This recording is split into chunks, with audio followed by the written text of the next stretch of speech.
Good morning पिला माने समस्ते केमिति अछ आशा करुछि भलरे थिबो पिला माने आमे दैनंदिन जीवन रे विभिन्न संख्या व्यवहार करथाउ जेपरि गणन संख्या स्वाभाविक संख्या पूर्ण संख्या भग्न संख्या इत्यादि आज आमे भग्न संख्या विषय रे किछि अवगत हबो पिला माने तुमे भग्न संख्या विषय रे जानिछो भग्न संख्यार जोग विजोग इत्यादि रे अवगत मध्य अछ आज आमे भग्न संख्यार गुणन विषय रे पढ़िबा पिला माने तुमे समस्ते स्वाभाविक संख्यार गुणन विषय रे जानिछो एठारे आमे गोटी उदाहरण नेबा जेपरि 5 गुणन 7 5 गुणन 7 कहिले आमे 5 गोटी 7 रो जोगफल को मध्य बुझी थाउ कोनोसी संख्यार क्रमिक जोग को आमे गुणन बोली कहि थाउ ठीक सेहीपरि गोटी भग्न संख्या और गोटी स्वाभाविक संख्यार गुणन को देखिबा जेपरि 4 गुणन 1 विभक्त 6 को आमे 4 गोटी 1 विभक्त 6 रो जोगफल बोली कहि परिबा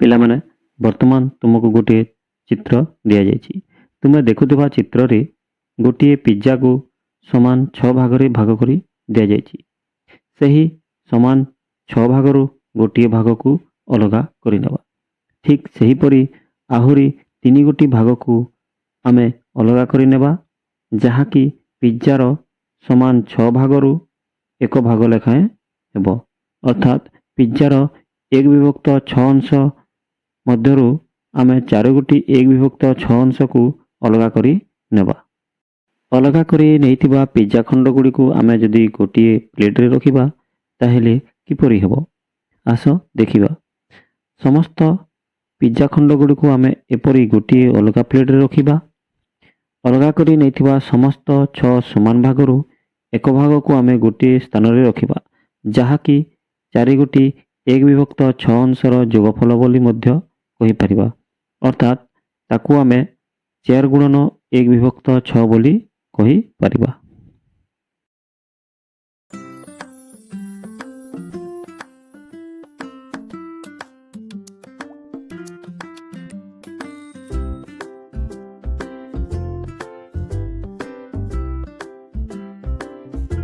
चित्र रे दिया जाइथिबा आयत चित्र गुडी को देखो चारोटी आयत चित्र को समान 3 भाग रे भाग कर दिया जाइछि एवं प्रत्येक 2 भाग को रंग दिया जाइछि सही समान 3 भाग रो 2 भाग को जदि आमे गोटी स्थान रे लिखिबा ताहेले ताहा 8 विभक्त 3 हेबो जहा कि एक अप्रकृत भग्न संख्या अटे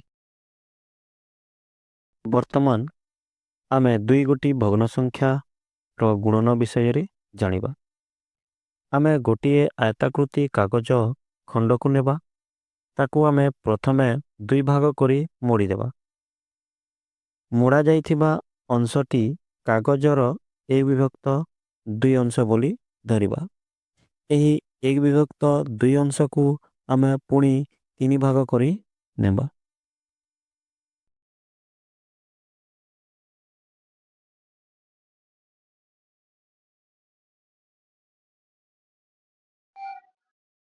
पिला माने वर्तमान तुमे गोटे आयताकृति विशिष्ट कागज देखुछ यहाँ को आमे समान 2 भाग रे विभक्त करि नबा कागजटी को समान 2 भाग रे भाग करि सारिला परे ताकू आमे पुणी थरे समान 3 भाग रे विभक्त करि नबा जेपरि देखो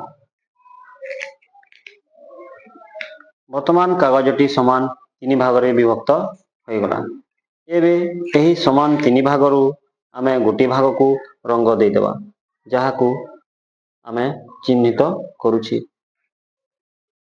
भूल चिन्ह द्वारा चिन्हित होइतबा अंश को आमे रंग दे देबा वर्तमान कागजटी को खोली देबा एबे कागजटी समान 6 भाग रे परिणत होई जेछि जेपरि 1 2 3 4 5 6 एवं रंग दियाइथबा अंशटी हेउछि संपूर्ण कागजर 1 विभक्त 6 अंश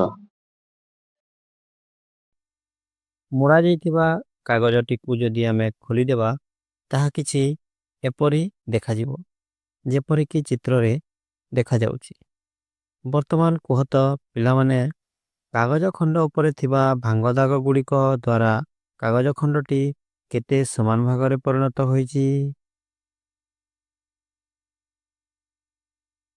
ତାହା 6 ସମାନ ଭାଗରେ ପରିଣତ ହୋଇଛି। ଏହା କିପରି ହେଲା ତୁମେ ଗୋଟିଏ ଛୋଟ ଭିଡ଼ିଓ ମାଧ୍ୟମରେ ତାକୁ ଦେଖିଛ।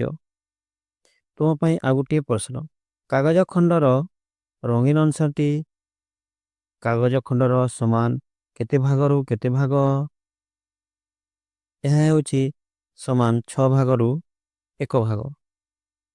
ତ ପିଲାମାନେ ଆଉ ଗୋଟିଏ ପ୍ରଶ୍ନର ଉତ୍ତର ଦେବ। କାଗଜ ଖଣ୍ଡର ରଙ୍ଗୀନ ଅଂଶଟି କେଉଁ ଭଗ୍ନ ସଂଖ୍ୟାକୁ ସୂଚାଉଛି? ଏହା 1/6 ଅଂଶକୁ ସୂଚାଉଛି। ଏଥିରୁ ଆମେ କ'ଣ ଜାଣିଲେ?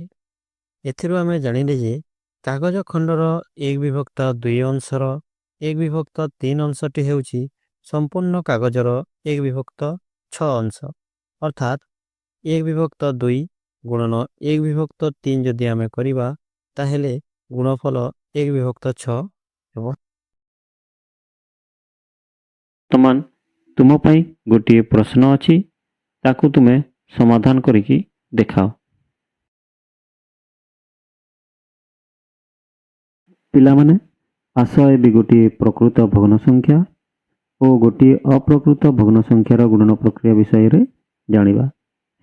ଗୁଣନ କରୁଥିବା ଦୁଇଟି ସଂଖ୍ୟା ମଧ୍ୟରୁ ଯଦି ଗୋଟିଏ ଭଗ୍ନ ସଂଖ୍ୟା ମିଶ୍ର ସଂଖ୍ୟା ହୋଇଥିଲେ ତାକୁ ଆମେ ପ୍ରଥମେ ଅପ୍ରକୃତ ଭଗ୍ନ ସଂଖ୍ୟାରେ ପରିଣତ କରିବା, ତାପରେ ଗୁଣନ କାର୍ଯ୍ୟ ଆରମ୍ଭ କରିବା।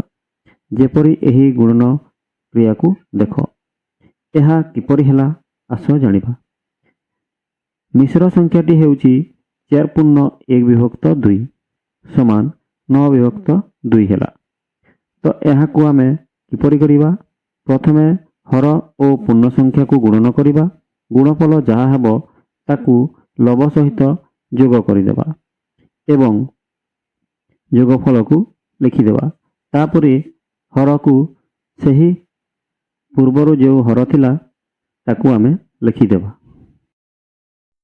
ପିଲାମାନେ, ବର୍ତ୍ତମାନ ଆମେ କେତେକ ଚିତ୍ରକୁ ଦେଖିବା ଯେଉଁଥିରେ ଉଭୟ ପ୍ରଶ୍ନ ଏବଂ ଉତ୍ତର ଲେଖା ହେଉଛି।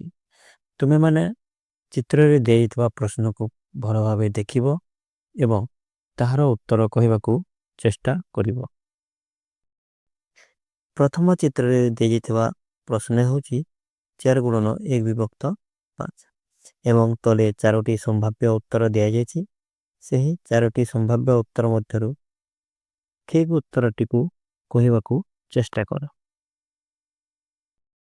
ଠିକ୍ ସେହିପରି ଦ୍ୱିତୀୟ ପ୍ରଶ୍ନ।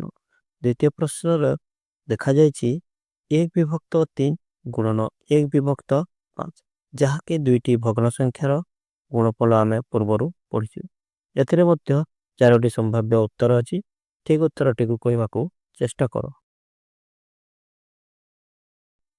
ତୃତୀୟ ପ୍ରଶ୍ନରେ ଗୋଟିଏ ଭଗ୍ନ ସଂଖ୍ୟା ଏବଂ ଗୋଟିଏ ସ୍ୱାଭାବିକ ସଂଖ୍ୟାର ଗୁଣନ ଦିଆଯାଇଛି, ଯାହାକି 1/3 ଗୁଣନ 9 ଅଟେ। ଏଥିରେ ମଧ୍ୟ 4ଟି ସମ୍ଭାବ୍ୟ ଉତ୍ତର ଦିଆଯାଇଛି। ଠିକ୍ ଉତ୍ତରଟିକୁ କହିବାକୁ ଚେଷ୍ଟା କର। ଏହି ପ୍ରଶ୍ନରେ ଦୁଇଟି ଚିତ୍ର ଦିଆଯାଇଛି। ଚିତ୍ର ଦୁଇଟି 5/6 ଅଂଶକୁ ସୂଚାଉଛି, ଅର୍ଥାତ୍ ଦୁଇଟି 5/6 ଅଂଶର ଯୋଗଫଳକୁ ଦର୍ଶାଯାଇଛି। ତ ସଠିକ୍ ଉତ୍ତରଟିକୁ ବାଛିବାକୁ ଚେଷ୍ଟା କର।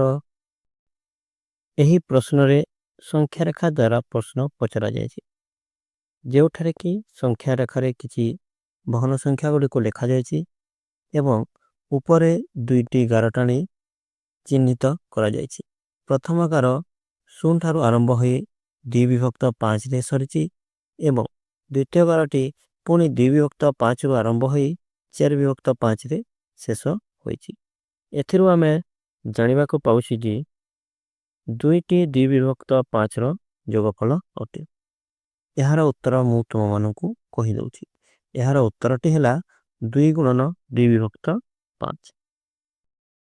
ପିଲାମାନେ, ଆଜି ଆମେ ଯାହା ପଢ଼ିଲେ ସେ ସମ୍ପର୍କିତ କିଛି ଗୃହ କାର୍ଯ୍ୟ ମୁଁ ତୁମମାନଙ୍କୁ ଦେଉଛି।